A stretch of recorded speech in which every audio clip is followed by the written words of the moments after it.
¿Qué tal, amigos, amigas? Sean bienvenidos a este episodio de Conozca al Autor.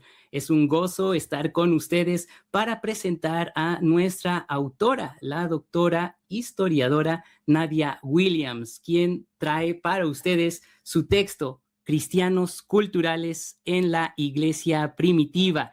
En esta ocasión estaremos hablando en inglés, así que pronto cambiaremos a aquel idioma. Pero antes queremos recordarles que Editorial CLIE y HarperCollins tienen para ustedes un obsequio. Así que solamente tienen que seguir el enlace en la descripción del video y disfrutar de él junto con esta entrevista.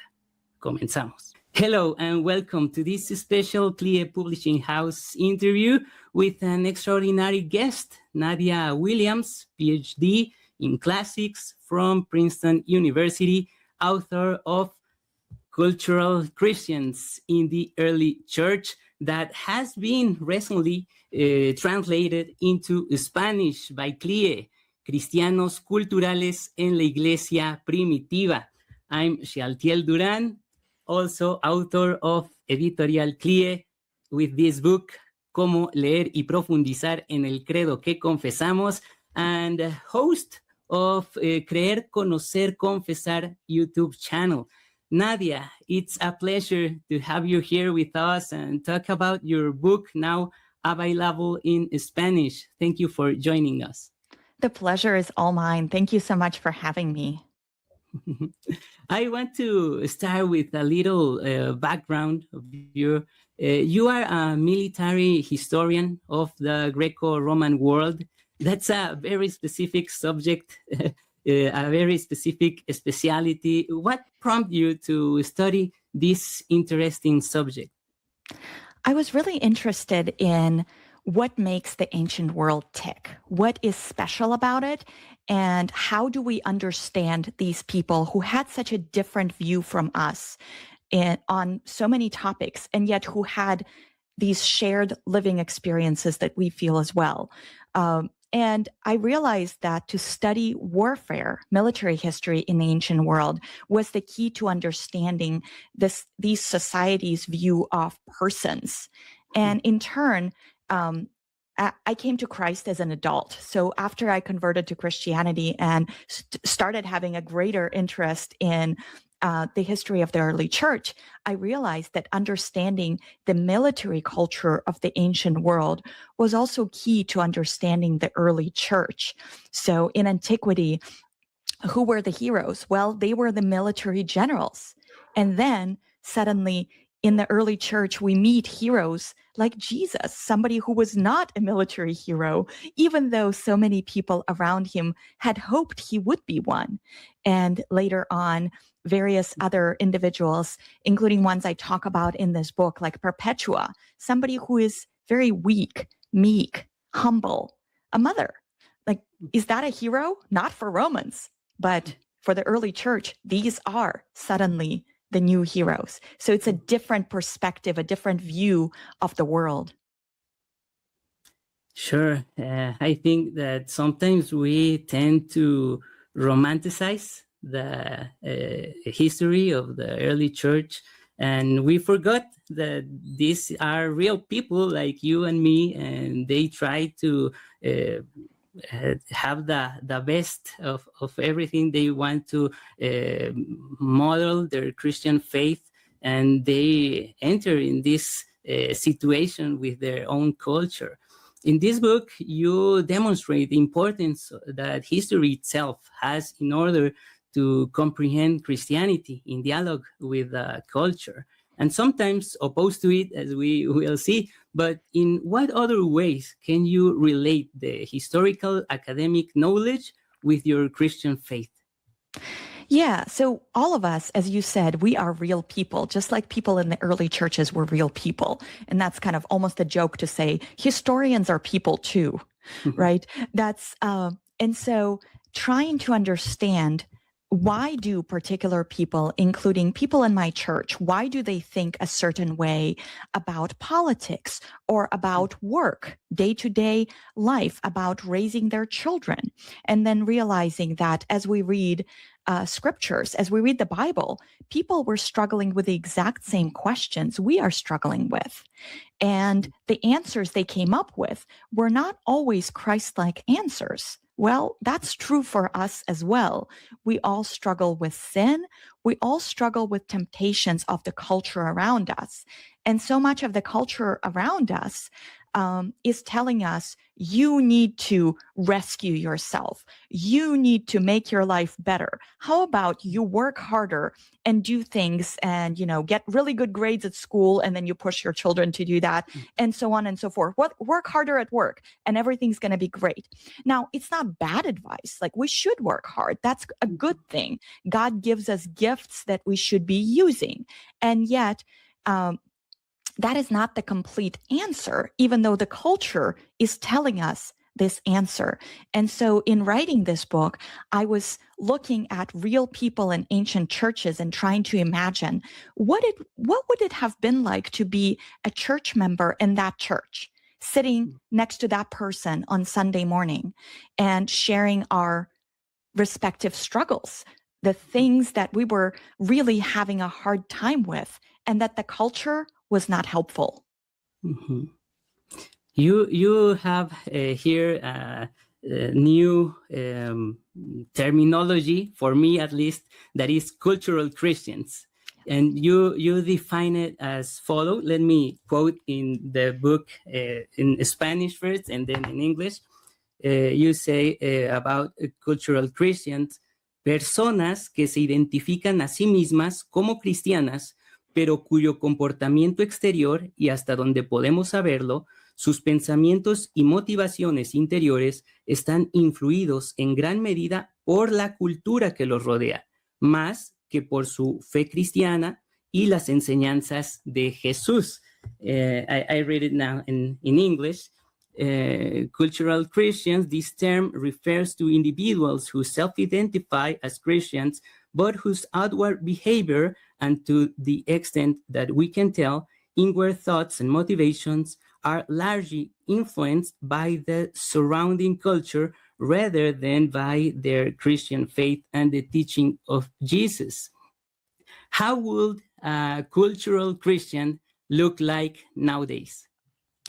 So imagine someone who goes to church most Sundays, maybe not every Sunday, but most Sundays, and spends that hour and a half, 2 hours in church. Sunday school, go to service, worship God, sermon, and then you exit the church. And then you just live your life like everybody else around you. Do your friends want to go engage in a particular activity that maybe as a Christian you're thinking like, I don't know, but you still do it because everybody else is doing it? Or maybe the way you think about your relationships is it culturally normal around you to live with someone before you're married? Well, if everybody else is doing it, surely it's fine. And that sort of perspective of everyday life where you think, I go to church every week or just about. I tell people, if somebody were to ask you, like, are you a Christian? You would say, well, yes, of course, I go to such and such church. And the rest of your life, though, you live like everyone around you. So to me, that kind of person is a cultural Christian, someone who is definitely interested in faith and thinks Jesus is important, but hasn't quite figured out how to integrate his or her life to look like the teachings of Christ. Mm-hmm. And my point is that this is not a new struggle. It's not just something that we're dealing with today. If you read the letters of Paul, for instance, so many of the early churches, like the church at Corinth, for example, dealt with these very issues where you had people who went to church every Sunday and they worshiped God together and they sang hymns, they did all these things. And then outside the church, they engaged in all kinds of horrific sins. Now, why? Because the culture said that was fine. And if the culture says it's fine and it's legal, like what's the problem, right? So often we fall short precisely because of this, because the culture has a standard for behavior and life that we think is fine. Because again, everybody else says it's fine. We are social creatures, right? We are all influenced by peer pressure or just what everybody else around us does. But the whole point is that Christ has always called his believers to not be conformed to the culture. So, dear friends, what do you think about this topic? We would like to read your comments. And remember that Clear Publishing House has a gift for you. So just follow the link in the video description. Here in Mexico, and I could bet in all Latin America, we have this problem with machismo, or this macho culture that you can say it's patriarchally with misogyny, some sort of combination. And we have those things going on. For example, here there are some people that are against the president, Doctora Claudia Sheinbaum, because she's a woman in this that has the power, and they think that she is not able or capable to running the country. We have seen here somebody or some people calling her names like a maid, they say, and this is very, very awful. But the situation goes far beyond that socially. It comes to the church, because some of those people are pastors that, surprise, they are also against women in leadership, women in ministry. We have a few weeks ago this situation with one of the largest denominations here that has not say a word about the war, but they made a public statement against the Anglican Church because of the new Archbishop. So we have these problems. And in your opinion, what is the most pervasive cultural sin in the U.S.? Well, so I think in the U.S., it's hard to identify just one. And in my book, I end up going through kind of a variety. But perhaps the biggest sort of the umbrella category that we can look at is forgetting that everybody is made in the image of God. See, if we remember that every single person you ever meet is made in God's image. I mean, we're going right back to Genesis. If every single person is made in God's image, how you treat them, how you speak about them matters. And that's where those kinds of disagreements, I mean, it's okay for Christians to have different views on women's ordination, for example, or leadership. I go to a complementarian church. But I also think it's very important for women to be involved in the church and for women to be students of theology and the gospel. And I think God has a plan for every single one of us, men and women in church, whether you are serving in leadership or as the vast majority of us are the sheep of Christ. Like we all, and that includes the leaders too. The leaders are also the sheep of Christ, even if they forget it sometimes. But the point is, if you remember that every single person is a priceless image bearer of God, this imago Dei, that is so important in how we think, how we talk, how we treat others. And that comes back to the kinds of cultural sins I write about. So like the cultural sin in Corinth of how people mistreat each other during the Lord's Supper. It's not just about the sin of gluttony or not sharing food with other people, although Paul obviously says that it is. But it's rather the mistreatment of not seeing your fellow believers, the ones right next to you in church, not seeing them as equally treasured in God's eyes. That is the sin in reality. Or, for instance, the sin of Christian nationalism that Augustine writes about. Again, it really comes down to not seeing the priceless, treasured nature of each person in the world around you. And so that really, we have this desire, which is not, and that desire is not from God, the desire to divide people into us versus them. Mm-hmm. But the whole question is, how did the church explode in the Roman Empire? So in the 3rd century AD, which is the worst time possible to live in the Roman Empire, that is when Christianity grew so much faster than in any other period. Now, why is that? It is because Christians were the ones who treated everyone around them, whether believers or not believers alike, as fellow brothers and sisters. Mm-hmm. It was really beautiful. And so I write about Cyprian, Bishop of Carthage, who did call out his people in his church for sin, for not serving those around them. So it didn't come naturally to people. And we know that those kinds of teachings were successful. Bishops like Cyprian, when they called believers around and said, you have to care for the sick and the dying during this plague. And it worked. The point being, it was not natural. Like for them, the cultural sin was always, I'm going to do my thing. I'm going to take care of me. And yet the church repeatedly called people back to care for others, love others. They are your brothers and sisters. And I think there's a lot for us to learn from that today, because yet again, it is so tempting to turn on other people and attack them because they don't agree with us on every single tiny point in our belief. Mm-hmm. Mm-hmm.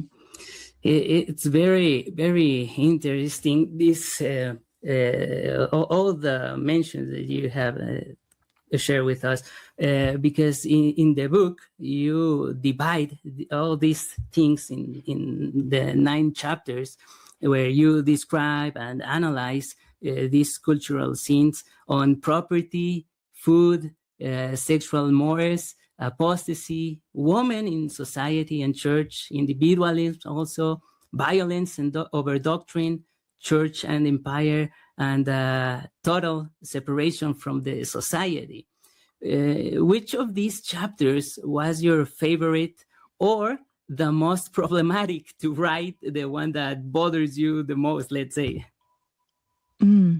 Well, it actually may be the same chapter that was both my favorite to write and perhaps in some ways the most difficult. And that was the Desert Saints chapter on separating yourself from society. So in that chapter, towards the end of the book, I say, like, if you look at all these sinners in the church, and that's a temptation for us today, by the way, too. You look at all these people you go to church with and you say, like, man, they're so sinful. What if, what if I separate myself from them and try to pursue a holy life alone without them? Because again, if everybody around me is such a sinner, maybe I'd be better off alone. So a lot of these early desert saints, desert fathers and mothers, as we call them, kind of operated on this premise. They figured, I'll just go into the desert and live a really holy life away from people. Mm-hmm. Like Saint Anthony. He was sort of the pioneer of this. He shut himself up inside an abandoned Roman fort. See, here's another military connection for you. It's like this abandoned fort and a saint who just encloses himself in. He's a warrior for God. And he just lives there for 20 years alone without any people. And what's fascinating is it didn't actually work the way they hoped it would. For all of these saints, we have biographies that talk about how much they still struggled with sin, even after 20 years in the desert or, inside an abandoned fort. Why? Because we bring our sin nature with us everywhere we go. It's really awkward, but it turns out we are the problem. This is so hard. And a lot of times we don't want to admit this. It's really difficult.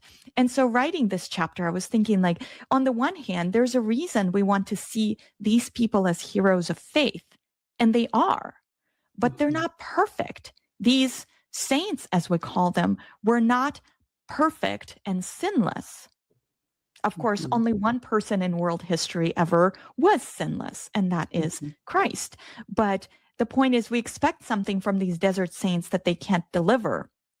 But ultimately, so my question was, and kind of my figuring it out in my own life too, writing this chapter, well, so what is the path to sanctification?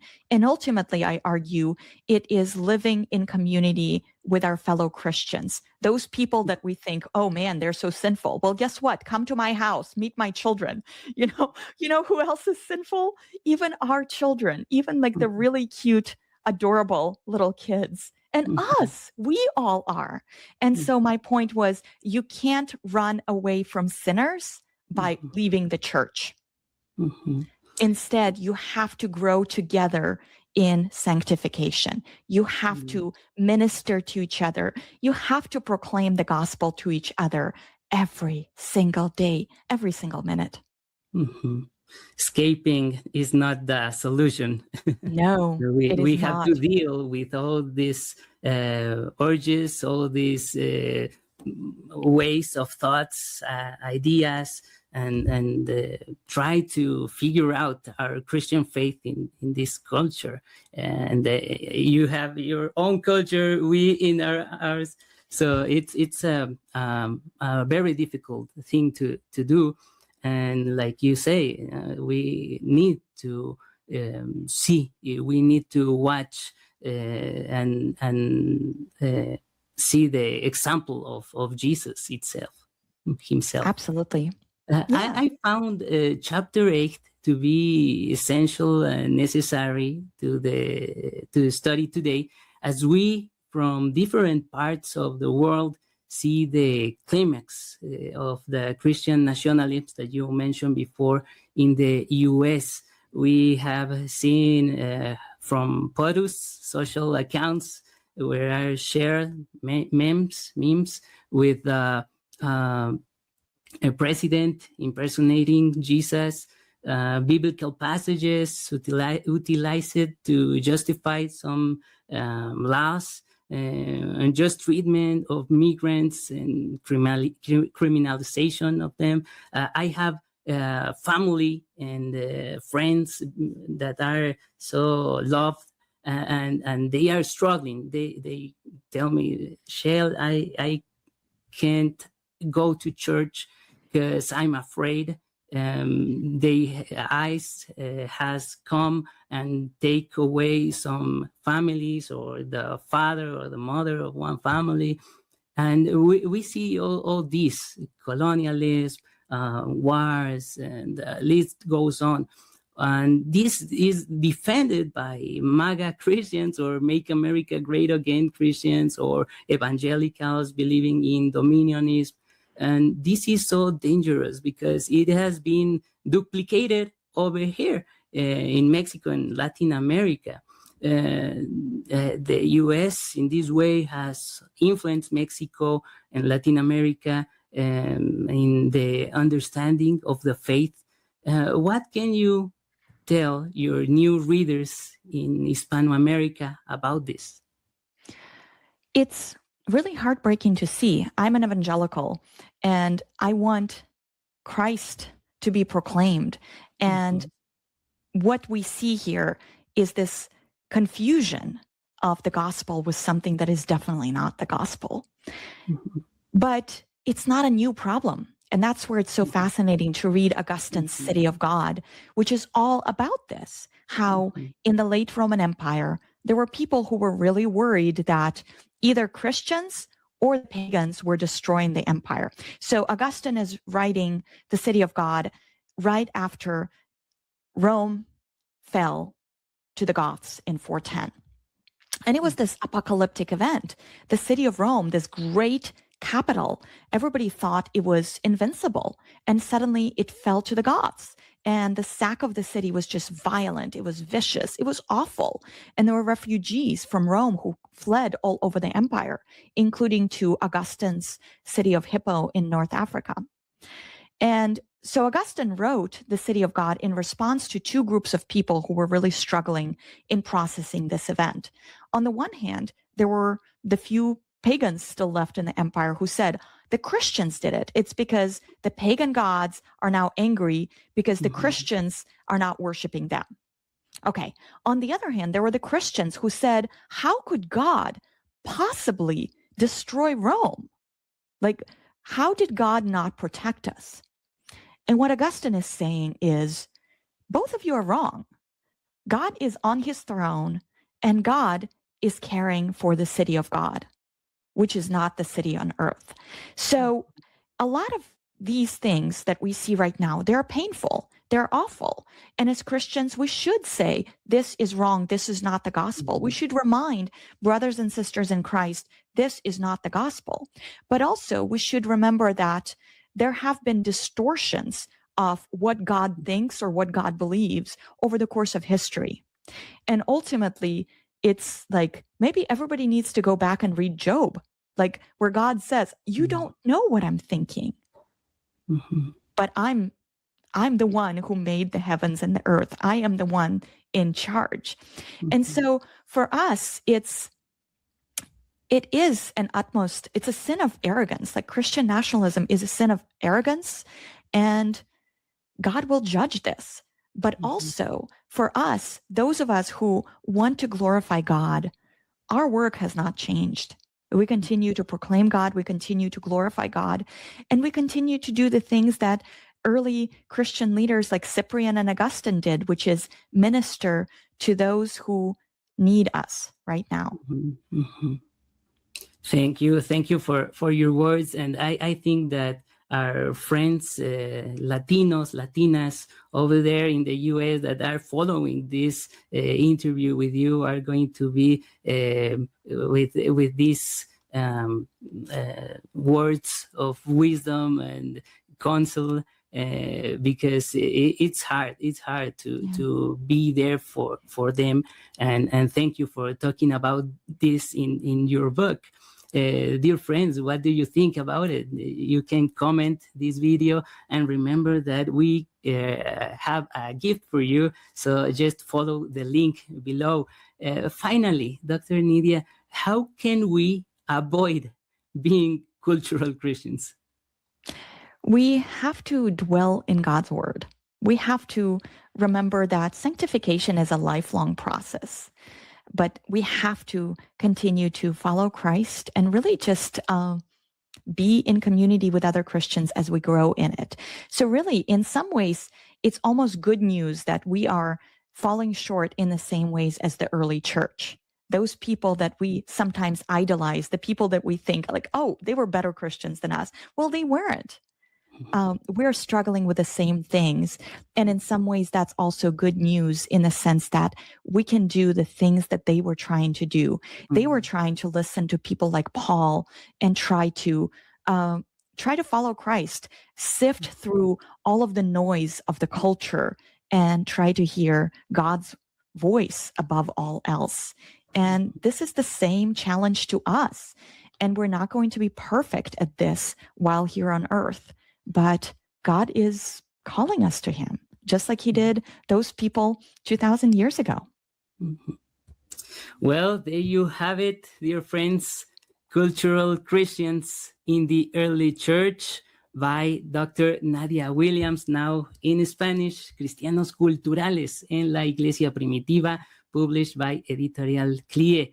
Thank you, Dr. Nadya Williams, for your contribution to a better understanding and practice of the Christian faith in dialogue with the culture.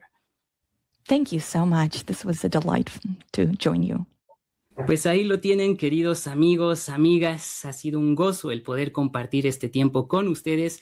Y finalmente queremos hacerles la invitación a que si quieren más información respecto al texto, puedan consultar nuestro sitio web www.clie.es.